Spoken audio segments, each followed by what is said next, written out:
IVF அப்படின்றது குழந்தை இல்லாத நிறைய பெண்மணிகளுக்கு ஒரு வரப்பிரசாதமா இருக்கு. ஆனா இந்த IVFல ஜென்ரலா பெண்களுக்கு பிறக்கும் போதே எக்கோட நம்பர் ஃபிக்ஸ்டா இருக்கும். இந்த IVFல நம்ம என்ன பண்றோம் அப்படின்னா,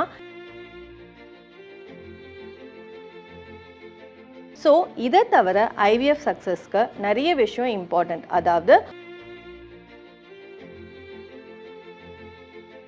நம்மளுக்கு ஏஜ் ஆக ஆக இந்த கருவில் ஜெனட்டிக் ப்ராப்ளம்ஸ் வரத்துக்கான காரணங்கள் அதிகமாக இருக்குன்றதையும் நம்ம கண்டுபிடிச்சிருக்கோம்.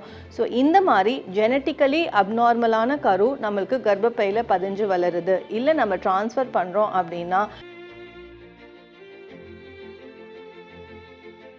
ஒருவேளை நீங்கள் சிம்பிள் ட்ரீட்மெண்ட்ஸ் ட்ரை பண்ணியிருக்கீங்க, உங்களுக்கு அதில் நீங்கள் எக்ஸ்பெக்ட் பண்ணுற ரிசல்ட் வரலை, டாக்டர் உங்களுக்கு IVF சஜஸ்ட் பண்ணுறாங்க அப்படின்னா,